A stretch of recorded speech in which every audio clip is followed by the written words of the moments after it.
How's it going everyone, Mario here. In this video we're gonna go over how to open and close call debit spreads in Robinhood in 3 simple steps. So there are 2 types of debit spreads. One is call debit spreads, the other is put debit spreads. If you clicked on this video, I'm fairly certain that you might have messed around with calls and puts. You wanted to learn something better. So, calls and puts are pretty simple, right? You make money as the stock price goes higher in case of calls, and you make money as the stock price goes lower in case of puts. Similar to that, call debit spreads make you money if the stock is trading higher, and for put debit spreads you make money as the stock price is trading lower. Now you see how similar they are in the direction on which you make money on. Going deeper into this video, you will realize how it's not only similar but also much cheaper. Which is why this is one of the best option strategies, especially if you have a smaller account. In this video, we're going to mainly focus on call debit spreads and how to open them and close them in Robinhood. As I said before, with call debit spreads, you will be making money as the stock price is trading higher. Now, let's see how to open one in Robinhood with 3 simple steps. Step 1.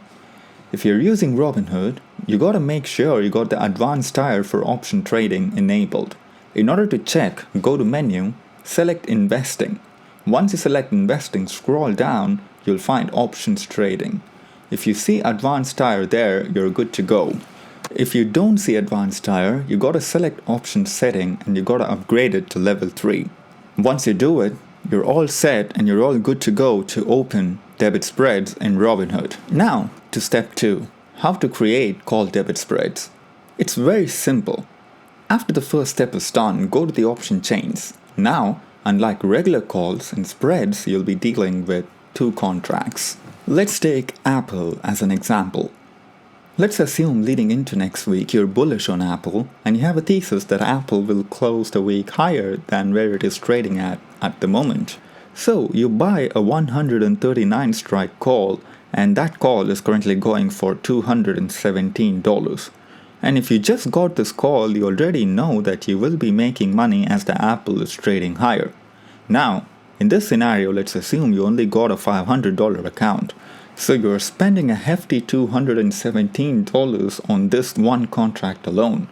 It's a lot because if it fails, you will not only lose $217, but it will also Thanos snap half your account into a black hole. So now, as you can see, for this 139 call, the break even is at 141.17. So if Apple is not closing above 141.17 by the end of the week, you will be losing $217 completely. Now, if you don't want to take that much risk, there is a workaround. This is where debit spreads comes in.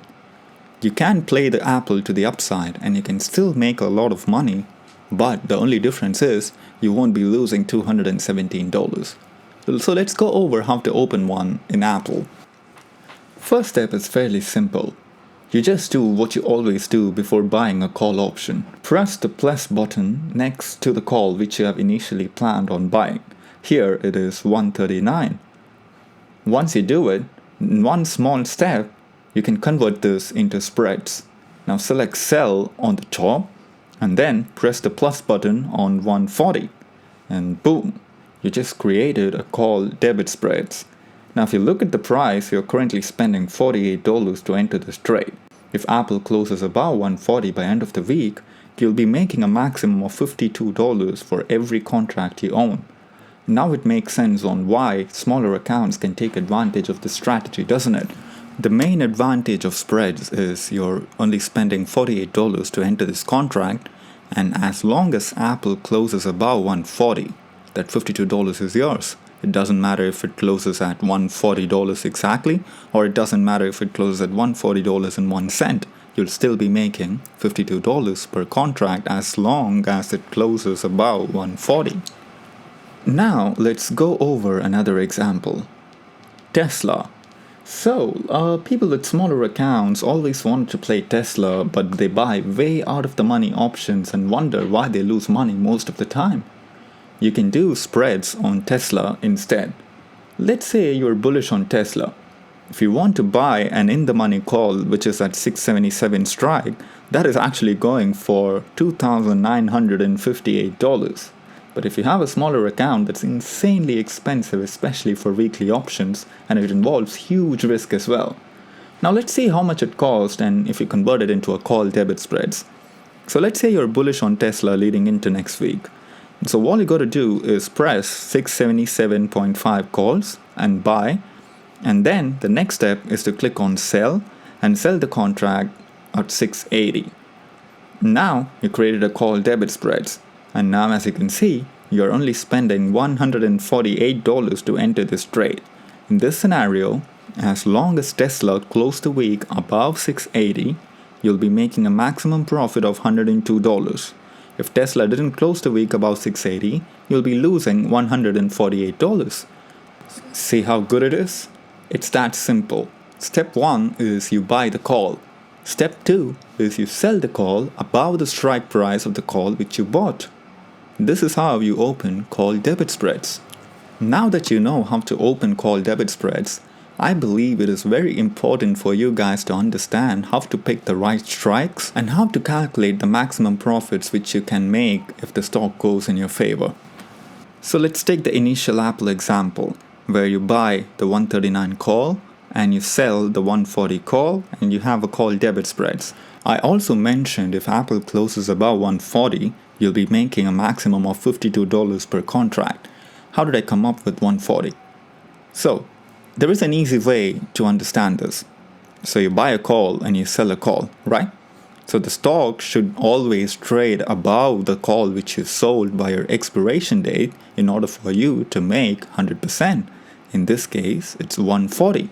So since you got this spread, Apple should always trade above 140 by your expiration because 140 is the call you sold. So as long as it trades above 140, you'll make the maximum profit, which is $52. Now let me give you another example so that we can understand this concept better.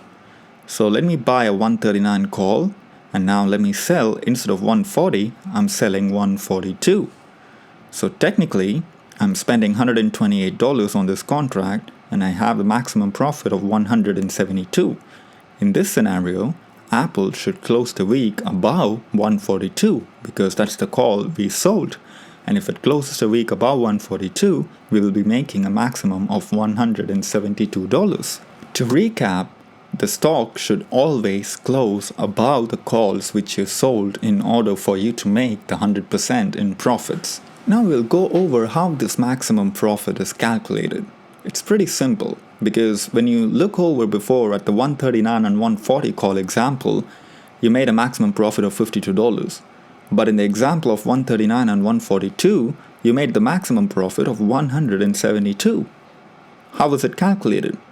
It's very simple and you can do it on your own. Let me tell you how.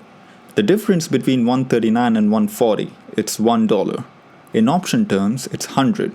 So when you open this contract, you're spending $48. So subtract the $100 minus the $48 which you pay, that is the maximum profit. In this case, it is 100 minus 48, which is 52. Now, in the second example, the difference between 142 and 139 is $3. So the maximum profit which you can make is 300 minus the money which you pay to enter the trade, which is $128, which is 172.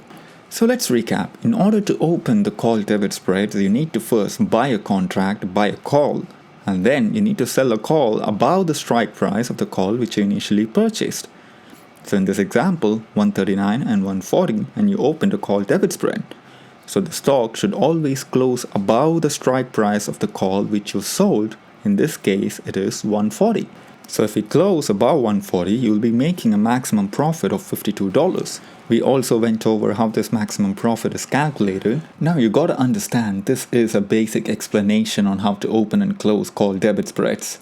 We didn't go over the Greek aspects of the spreads. We didn't go over which market environment is suitable to place the call debit spreads on. There is so much more into this topic. This video is created to ignite the initial spark in the minds of the beginners who thinks the spreads are too complicated to open and close. It's not, but that doesn't mean it doesn't involve the risks in it. If you guys want me to cover all the topics which are left out on this video, leave a like and comment below. As always, take high probability trades, manage the risk wisely. I'll see you guys in the next one.